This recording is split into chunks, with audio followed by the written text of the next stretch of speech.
পরিস্থিতি। মনীষীগণ এত সুন্দরভাবে দোয়া করতেন, যারা দুনিয়া থেকে জান্নাতের সার্টিফিকেট পাইলেন, দুনিয়া থেকে যারা জান্নাতের সার্টিফিকেট পাইলেন, তারা এই রকম দোয়া করলেন, এই রকম দোয়া তারা করতেন। আর আমরা কি দোয়া করি? আমরা কি তাদের তুলনায় তাদের পায়ের জুতার ধুলার কণা পরিমাণ সম্মান আমাদের আছে বলেন? যোগ্যতা আমাদের আছে বলেন? সারা পৃথিবীর সমস্ত মানুষের আমলকে যদি এক পালায় দেয়া হয়, আর হযরত আবু বকর সিদ্দিক রাদিয়াল্লাহু আনহুর আমলকে যদি এক রাত্রির আমলকে যদি এক পালায় দেয়া হয়, তারপরে কি সমান হবে বলেন? তারপরেও সমান হবে না।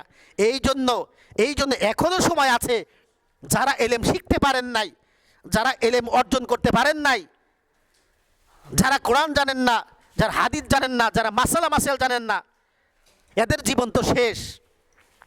আপনারা পারবেন না। এই মুরব্বীকে এখন পারবে মাদ্রাসায় ভর্তি হতে? আর পারবে না।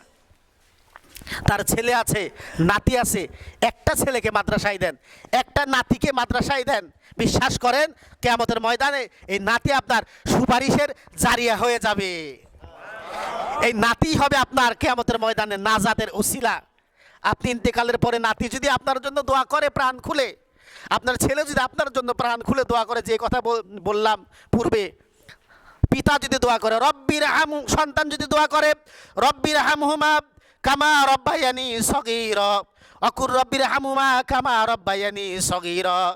একজন সন্তান যদি তার পিতার জন্য এইভাবে দোয়া করে, মাতার জন্য এইভাবে দোয়া করে, খোদার কসম আল্লাহ রাব্বুল আলামিন ওই সন্তান এই দোয়া পড়ে চোখের পানি ছাড়ার সঙ্গে সঙ্গে আল্লাহ রাব্বুল আলামিন ওই ব্যক্তির কবরের সমস্ত আযাবকে মাফ করে দেন, ওই ব্যক্তির সমস্ত আযাবকে মাফ করে দেন।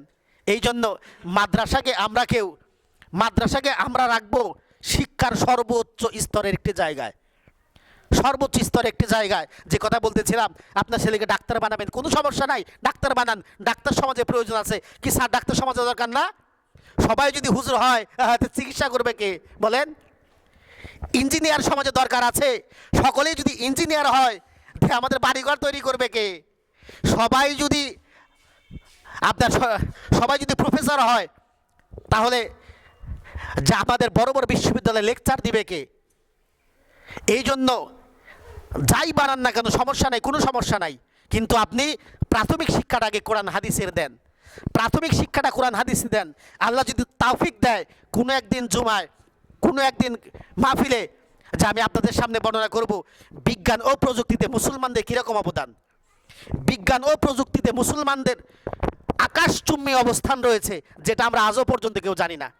নাস্তিক্যবাদীর কারণে, বেঈমান বেদুইনদের কারণে আজকে মুসলিমদের অবদানগুলো ধামাচাপা পড়ে গিয়েছে। কিন্তু মুসলিমদের অবদান এই পৃথিবীতে সবচাইতে বেশি। আপনারা আল বিরুনির নাম শুনেছেন? আল বিরুনি এই পৃথিবীর মানচিত্র সর্বপ্রথম আল বিরুনি আবিষ্কার করেন। আল বিরুনি আবিষ্কার করেন এই পৃথিবীর মানচিত্র। সে মুসলিম ছিলেন, তিনি কোরআনের হাফেজ ছিলেন। তার জীবনী পড়ে দেখেন আপনারা। ইবনে সিনার নাম আপনারা অনেকে শুনেছেন। ইবনে সিনা চিকিৎসা বিজ্ঞানের জনক যাকে বলা হয়, চিকিৎসা বিজ্ঞানের জনক যাকে বলা হয়, সে আমাদের মুসলিমের মধ্য থেকে। জ্যোতি বিজ্ঞানী, রসায়ন বিজ্ঞানী জাবির ইবনে হায়ান, আপনারা তার জীবনীগুলো পড়েন। আপনারা জানেন না এইসব লোকদের জীবনী জানেন? আপনারা জানেন? এরা কি মনে করেন যে শুধু মনে করেন যে শুধু আপনারা যে সারা জীবন কোরআন হাদিস নিয়ে নামাজ রোজা নিয়ে পড়েছিলেন? তারা দুনিয়ার জন্য যে জিনিসগুলো রেখে গেছেন আপনার জন্য নিয়ামত, আপনারা পড়তে থাকেন, আপনারা পড়বেন বিজ্ঞান ও প্রযুক্তিতে মুসলমানদের কী কী অবদান আছে, কী কী অবদান। এই জিনিসগুলো পড়েন, আপনাদের ঈমান মজবুত হবে, আপনাদের আমল মজবুত হবে। এই জন্য আল্লাহ রাব্বুল আলামিন আমাদের সন্তানকে প্রাথমিক শিক্ষাটা যেন দ্বীনি শিক্ষা দেওয়ার তৌফিক দেন। প্রাথমিক শিক্ষাটা যেন মাদ্রাসা থেকে শুরু হয়, প্রাথমিক শিক্ষাটা যেন আউযুবিল্লাহ থেকে শুরু হয়, বিসমিল্লাহ থেকে শুরু হয়, আলিফ বাতা থেকে শুরু হয়। কোরআনের আইন কানুন দিয়ে তার জীবন গঠন করার পরে আপনি তাকে স্কুল, কলেজ, ইউনিভার্সিটিতে পড়ান, কোনো সমস্যা নাই। আমরা সকলের জন্য দোয়া করি, যারা মাদ্রাসায় পড়েন, যারা জেনারেলে পড়েন, কিন্তু দিন শিক্ষা বাধ্যতামূলক। আল্লাহ রাব্বুল আলামিন দিন শিক্ষাকে আপনার জন্য ফরজ করেছেন। তলাবুল ইলমি ফারিদাতুন আলা কুল্লি মুসলিমিন, পৃথিবীর প্রত্যেকটা মুসলমানের জন্য এলমে দিন শিক্ষা করাটা ফরজ। কতটুকু ফরজ এটাও একদিন আলোচনা করবো, কতটুকু দিন শিক্ষা করা ফরজ। এই জন্য বললাম যে প্রাথমিক শিক্ষাটা যেন আমাদের সন্তানরা কোরআন হাদিসের পায়। এটার দিকে আপনারা খেয়াল রাখবেন। আল্লাহ রাব্বুল আলামিন সকলকেই এই তুচ্ছ, এই হালকা, এই নগণ্য, এই অল্প আলোচনার মধ্যে আমি নিজেকে আমল করার তৌফিক দিক, আপনাদের সকলকেই আল্লাহ রাব্বুল আলামিন আমল করার তৌফিক দিক। সকলেই বলে আমিন। ও আখিরি দাওয়ানা আলহামদুলিল্লাহি রাব্বিল আলামিন। আসসালামু আলাইকুম ওয়া রাহমাতুল্লাহি ওয়া বারাকাতুহু।